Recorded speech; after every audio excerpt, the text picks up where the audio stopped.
I'm Natasha Kirchek, and thanks for joining us from our studios in Israel. Coming up in today's newscast, Israel is officially set to leave UNESCO. Israeli medics airlift a Syrian baby to Israel for heart treatment. And if you ever want to become a world-class agent, there's some good news. It looks like the Israeli Mossad is headhunting.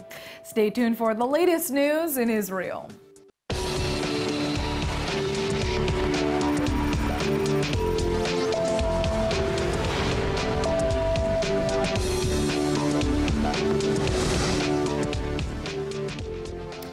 A staggering majority of 128 nations has just passed a resolution at the UN demanding the United States rescind its recognition of Jerusalem as Israel's capital. President Trump had threatened to cut funding to nations that voted against his Jerusalem decision, but only 9 voted in Trump's favor, with 35 declining to vote. The result of the vote is as follows. In favor, 128. Against, 9. Abstentions, 35. Draft Resolution A/ES-10/L22 is adopted. Israeli Prime Minister Netanyahu has slammed the UN's resolution, while Palestinian leaders, including Hamas, are thanking the international community for its passage. Jerusalem is our capital, always was, always will be. But I do appreciate the fact that a growing number of countries refuse to participate in this theater of the absurd. So I appreciate that, and especially I want to again express our thanks to President Trump and Ambassador Haley for their stalwart defense of Israel and their stalwart defense of the truth. Though not legally binding, many see this resolution as a blow to the U.S., painting Trump's administration as dangerously isolated from the international community. في عملية السلام ولن نقبل أي خطة منها بسبب انحيازها وخرقها للقانون الدولي.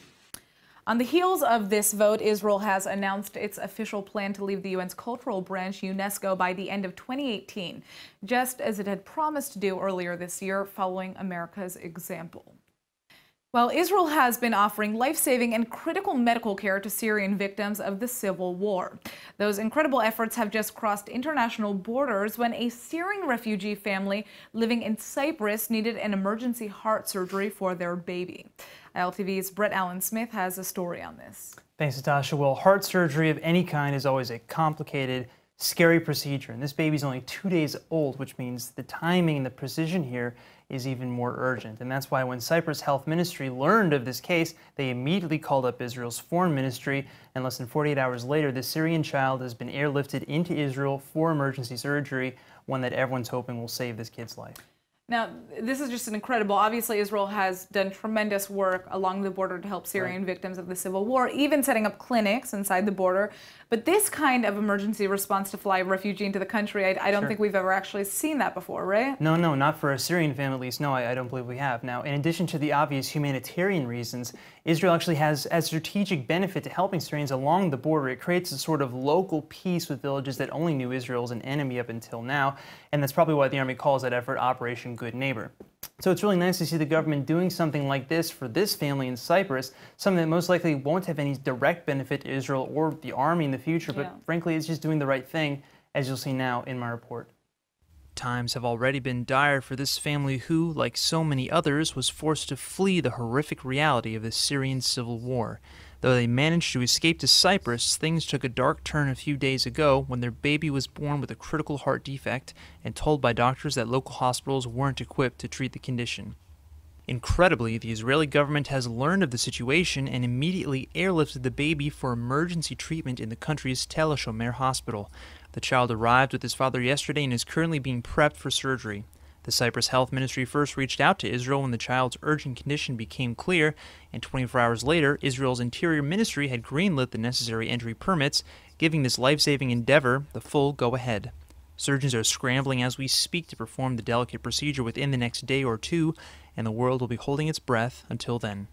Speaking of humanitarians, my next guests today have come together for an ingenious collaboration that has now produced a new platform to clothe the needy. Here with all the details are Sharon Shestowitz-Barak, the owner and CEO of Mine, and Gabby Vaknin, the operations manager at Pitchon Lev. Thank you guys so much for coming in.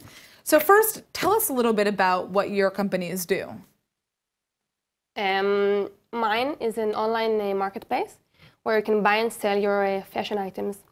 So we launched the site on May, and we offer people to sell their items, their clothes.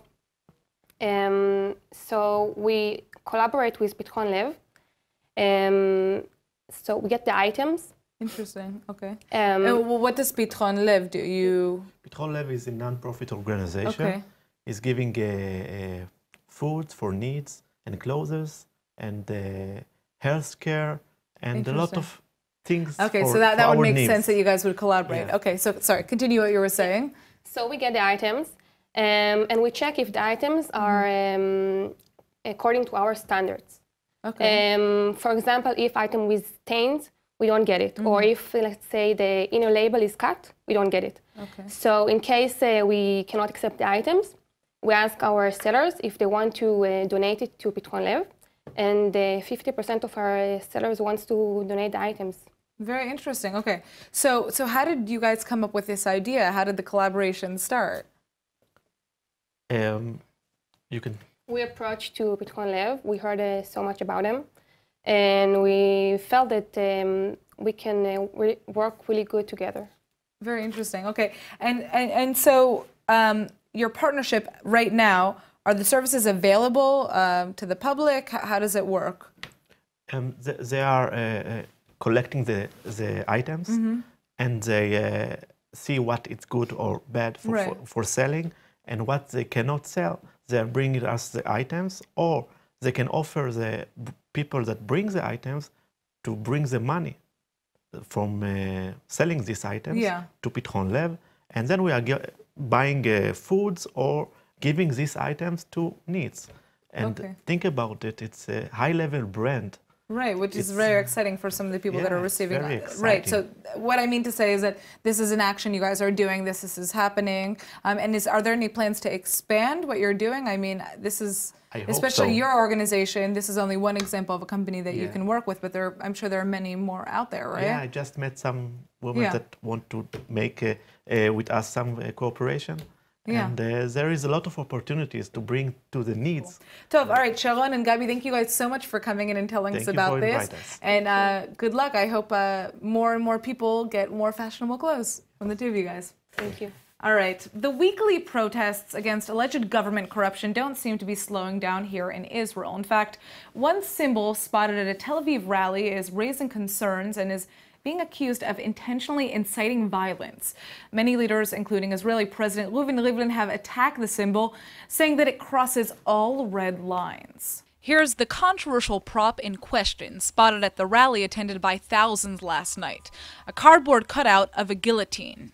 Many Israeli leaders say the guillotine is a rally cry meant to urge bloodshed, but the protester behind the symbol has defended his actions on Facebook, saying he chose the guillotine because it's a historical reminder of the citizens' victory over a corrupt government that violated its trust.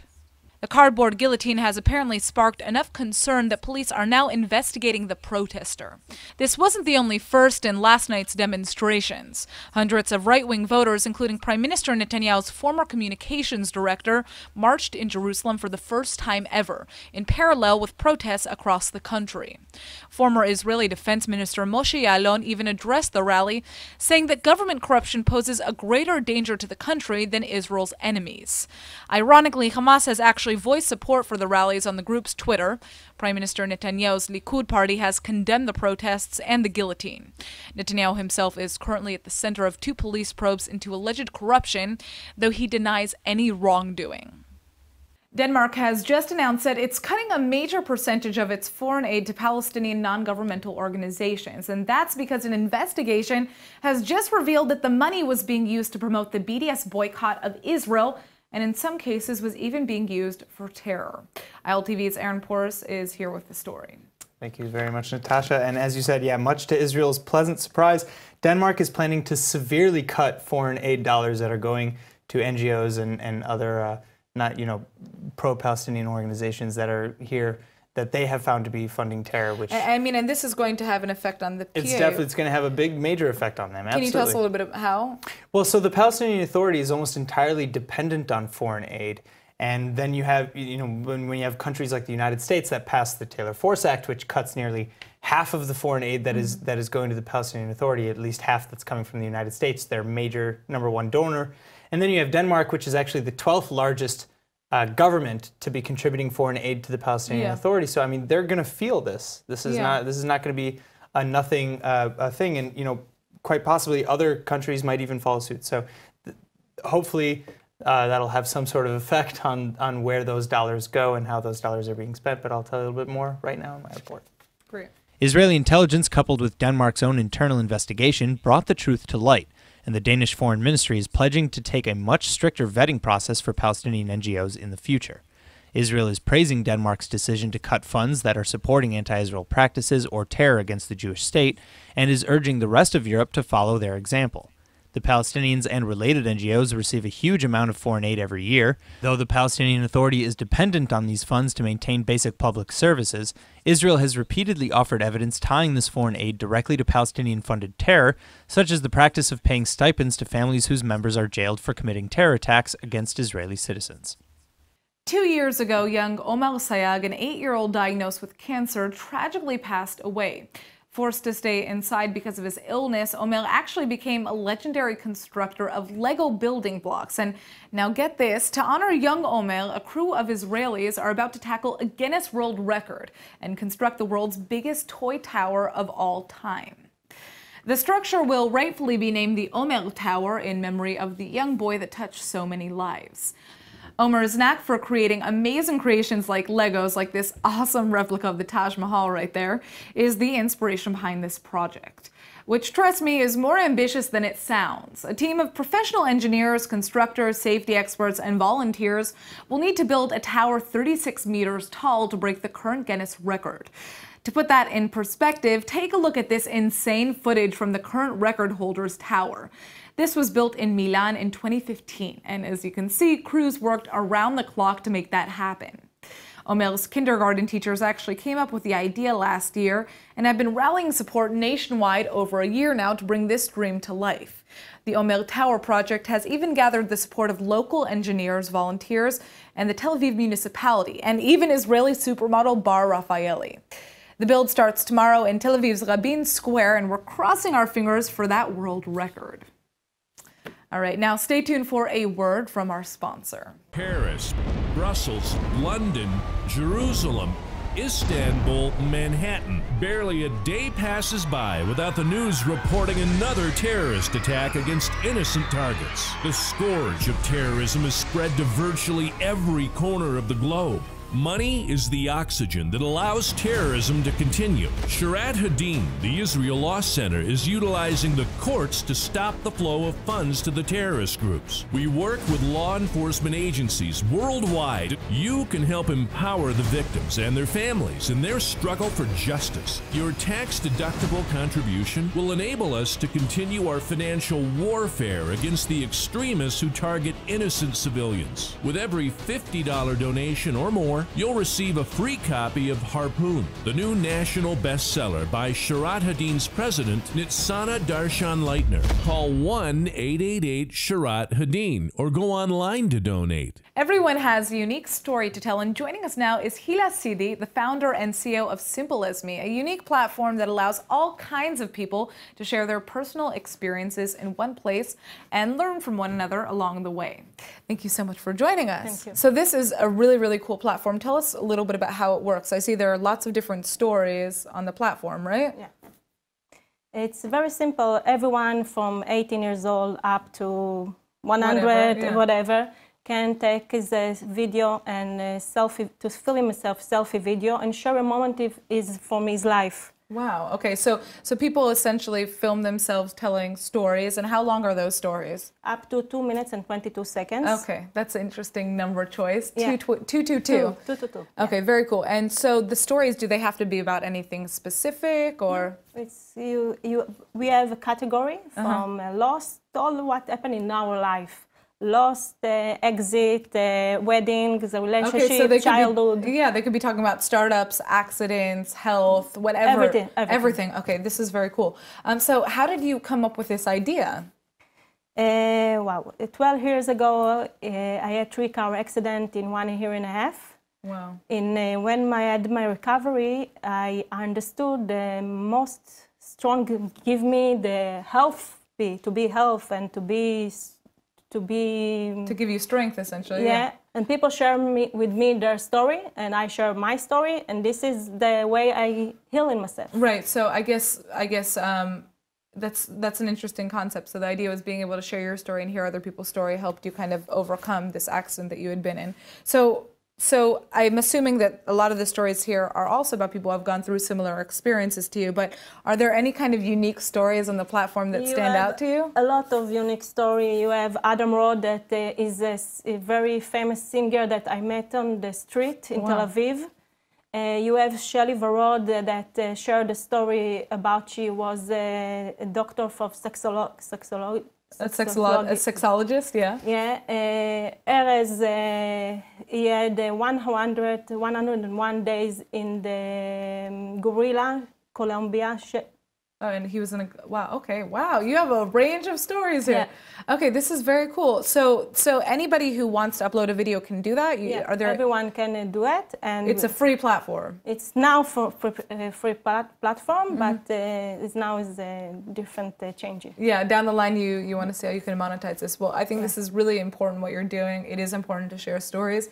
That's what we try to do on the news every day, and I think this really allows kind of every person to get their voice out there. I see there are people from all over the world who have already posted on here. So very good. Well, Hila, thank you so much for joining us and telling us about this. Thank you.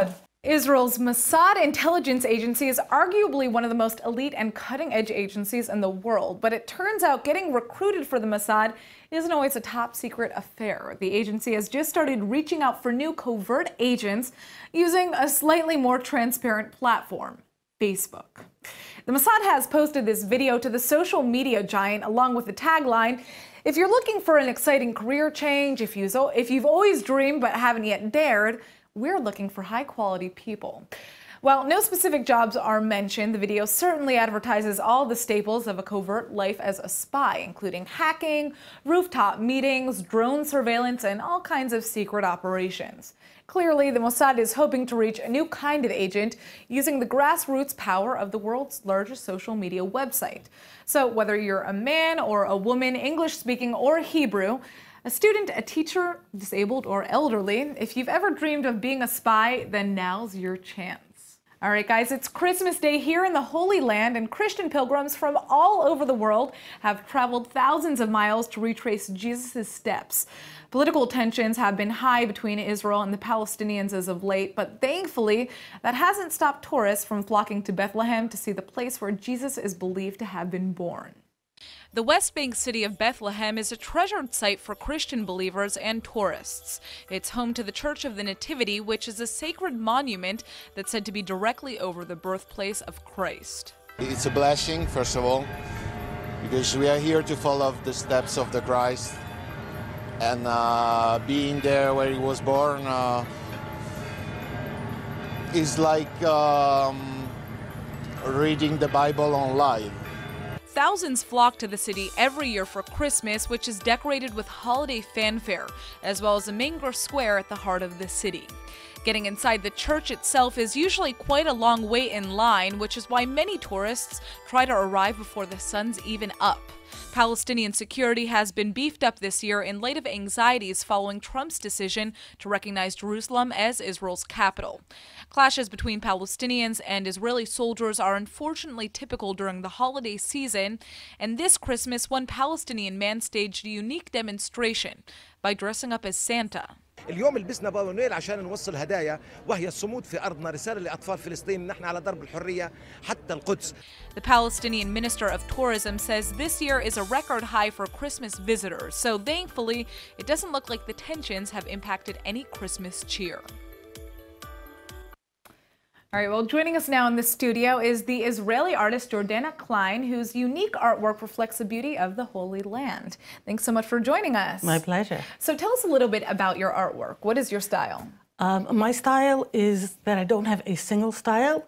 I paint in a wide variety of styles and themes. Wow.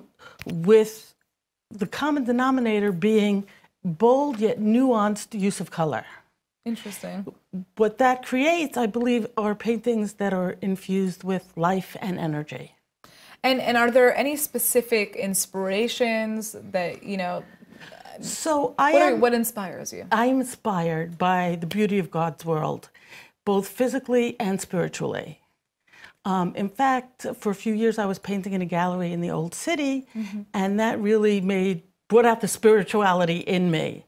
And what I try to do, regardless of whether I'm painting a Jewish scene or sunset, is to capture the spirituality within it and bring that together with the physicality to create art that reaches out. Well, what's interesting is I see there are a lot of paintings of Jerusalem, different locations around Israel. A place like Jerusalem isn't necessarily as colorful as one might imagine because there is that Jerusalem stone everywhere, but you're using a lot of color here, so you can really see that that vibrance. I mean, I think Jerusalem is a colorful city, but people might not necessarily think that. From No, because I see, look, you see the Jerusalem stone. I mean, I see the turquoise and the pink and the red. That's what I'm seeing because that's what's alive. Yeah, right. So that is what my eye is interpreting.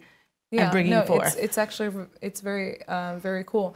All right, so I understand that you have an upcoming exhibit, correct? I have an exhibit that's open now for the next 2 months at Hechal Shlomo in Jerusalem. Beautiful. It's a solo exhibit, and it's at 58 King George Street in Jerusalem. Beautiful. All right, well, Jordana, thank you so much for joining us and telling us a little bit about your work. Viewers, check out her exhibition in Jerusalem. Another reason to visit the Holy City, right? Right. All right. I guess it's not all fun and games. In the world of comedy, comedian Amy Schumer showed her more serious side on the latest episode of the PBS series Finding Your Roots when she discovered some interesting information about her Jewish ancestry. ILTV's Emmanuel Kadosh has the details. Thanks, Natasha. Yes, well, things got a little emotional for comedian Amy Schumer while on the PBS series Finding Your Roots. Schumer finds out details about her Jewish ancestors' journey from Eastern Europe to the United States. Things got so emotional that comedian actually teared up on screen. And for those who don't know the witty, raw, and definitely inappropriate at times comic, you know that even when she's sad, she's cracking jokes. This is definitely an episode worth watching. But before that, let's check out my report for more details. Talk about finding your roots. World-renowned comic Amy Schumer has shocked fans, tearing up on the latest episode of the PBS series Finding Your Roots. Host and Harvard historian Henry Louis Gates Jr. began unraveling the journey that Schumer's Jewish ancestors took to get from Eastern Europe to the United States. The episode, which aired on December 19th, reveals an immigration document with the names of Amy's great-grandmother and her parents, who left Ukraine back in 1912. Gates goes on to show the comedian a picture of her great-great-grandfather's grave located at the United Hebrew Cemetery in Staten Island. A stunned Schumer responded with, quote, "I know I'll go see his grave. I think this will change me." Schumer's actually not the first to discover interesting information about her Jewish ancestors on the show. Back in October, Scarlett Johansson was given a bombshell when she discovered that her Jewish ancestors were actually victims of the Holocaust in the Warsaw Ghetto. Along with Schumer and Johansson, Paul Rudd, Larry David, Bernie Sanders, and many more prominent Jews were enlightened about their family histories. If you haven't already binged this show, get your tissues out and a long weekend planned. And now for our Hebrew word of the day. Israelis are about to honor young Omer Sayag's memory by building the world's largest toy tower. So today's Hebrew word is migdal, which means tower. Well, if Israelis pull this off, they're going to end up building a toy migdal or tower 36 meters tall. That's almost as tall as a real migdal, the kind that people actually live and work in. Most kids love building migdalim, or towers, with their toys. Some are partial to a migdal made out of Legos, but personally, I was an old school baby and I love to build my migdal with Lincoln logs. All right, let's go ahead and take a look at the weather forecast. Tonight will be mostly cloudy with a chance of rain and with a significant drop in temperatures to a low of about 52 or 11 degrees Celsius. Tomorrow you can expect more rain and an additional sharp drop in temperatures. The high tomorrow should sit around 63 or 17 degrees Celsius. All right, that's it for today's news. Today's exchange rate is 3.49 shekels to the American dollar. Remember to sign up for our daily newsletter at iltv.tv. I'm Natasha Kirchuk, and thanks for watching.